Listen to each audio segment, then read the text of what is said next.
Welcome. In this video I will show you how to reconnect your remote control to Xiaomi A Pro TV. So to do that we first have to unpair the remote control from the TV, and to do that you have to hold down Home and Settings button together for about 5 seconds.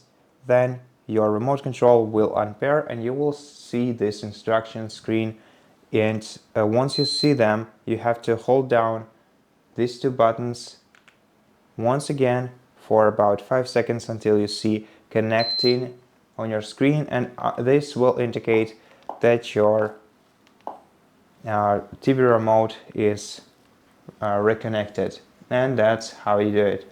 Thank you for watching this video. If it helped you, please consider subscribing to our channel, leave us a like in the comment below, and I'll see you in the next one.